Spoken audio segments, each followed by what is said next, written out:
Assalamualaikum warahmatullahi wabarakatuh. Perkenalkan, nama saya Dian Sifatila Putri dengan NIM 1123028. Baik, di sini saya akan mempresentasikan tentang morfologi dan anatomi dari bakteri.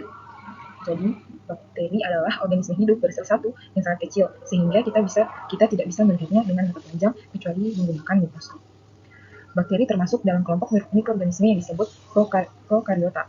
Bakteri ini ada di mana-mana, ada di tanah, air, udara, bahkan di dalam tubuh kita juga ini terdapat bakteri. Lanjut. Struktur sel bakteri. Struktur sel bakteri relatif sederhana dibandingkan dengan sel eukariotik, tetapi memiliki komponen penting untuk keberlangsungan hidupnya. Secara umum, struktur sel bakteri ini terdiri dari dinding sel, membran sel, dan sitoplasma. Dinding sel sendiri ini adalah lapisan kaku yang memberikan bentuk dan perlindungan pada sel. Dinding sel bakteri ini dibedakan menjadi dua tipe utama berdasarkan reaksi terhadap pewarnaan gram, yaitu gram positif atau dinding sel tebal. Kedua itu ada gram negatif atau dinding sel tipis. Kedua itu adalah membran sel. Membran sel sendiri ini adalah membran semi permeabel yang mengontrol pergerakan zat keluar dan masuk sel.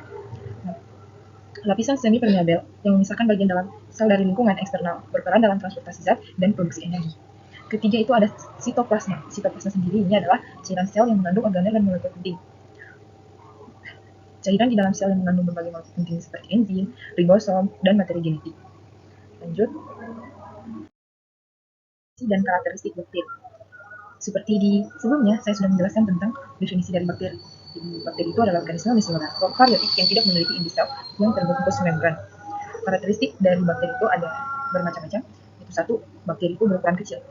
Bakteri biasanya itu berdiameter 0,5 sampai 10 mikrometer. Kedua, bakteri itu memiliki berbagai bentuk seperti bulat atau kokus, batang, buah, dan spiral.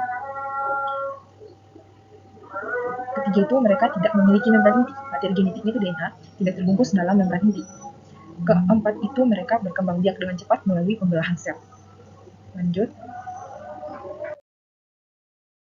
Dinding sel bakteri. Dinding sel bakteri terdiri dari peptidoglikan, sebuah polimer yang memberikan kekuatan dan kekakuan. Peptidoglikan sendiri ini merupakan komponen utama dinding sel bakteri. Ini adalah polimer yang terdiri dari gula dan asam amino yang saling terikat membentuk struktur yang kaku.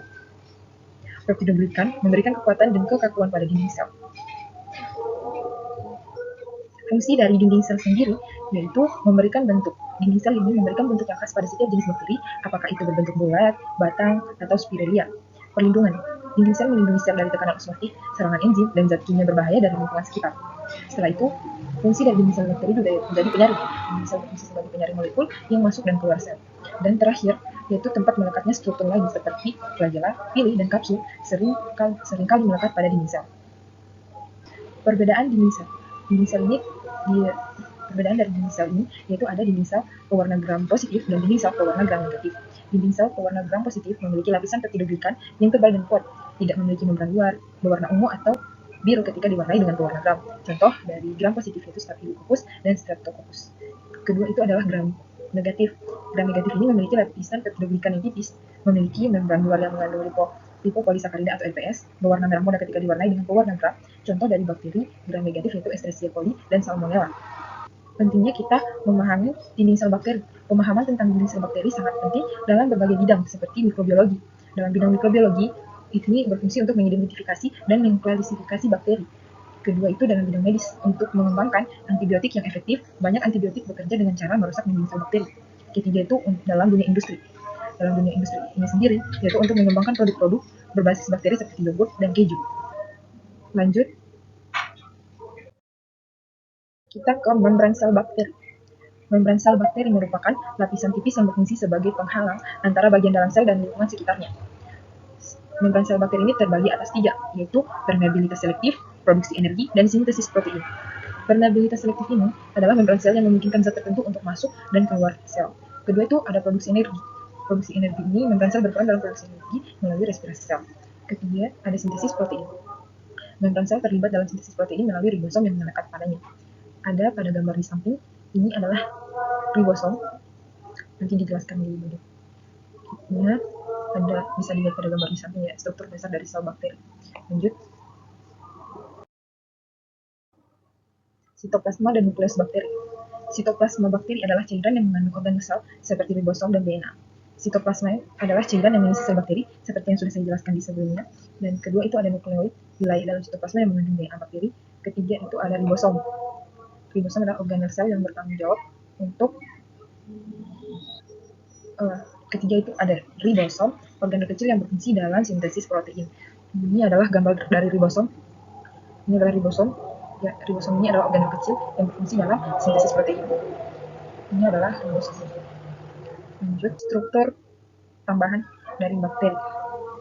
Sebenarnya ini ada 4 jenis, ada kapsul, flagella, pili, dan plasmid. Cuman di sini saya menambahkan 2, tapi saya akan menjelaskan.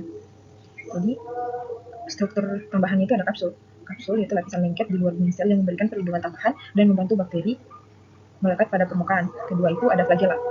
Flagella yaitu struktur seperti rambut yang berfungsi untuk pergerakan. Ketiga itu ada pili. Pili yaitu struktur mirip rambut yang lebih pendek dari flagella. Fungsinya untuk adhesi melekat pada permukaan dan konjugasi perubahan materi genetik. Keempat itu ada plasmid, molekul DNA ekstra kromosomal yang mengandung gen-gen tertentu seperti gen resistensi antibiotik. Lanjut, produksi bakteri. Bakteri bereproduksi secara aseksual melalui pembelahan binar, di mana satu sel membelah menjadi 2 sel anakan. Bakteri ini dalam pertumbuhan itu ada 4 fase, yaitu fase life, fase eksponensial, fase stasioner, dan fase kematian. Lanjut, peran bakteri dalam kehidupan. Bakteri memiliki peran penting dalam ekosistem dan kehidupan manusia, baik yang menguntungkan maupun merugikan. Bakteri dalam tubuh bakteri usus membantu pencernaan dan menjaga kesehatan sistem imun. Kedua itu ada bakteri dalam pangan. Bakteri berperan dalam pembuatan makanan seperti yogurt, keju, dan acar. Ketiga itu ada bakteri dekomposer.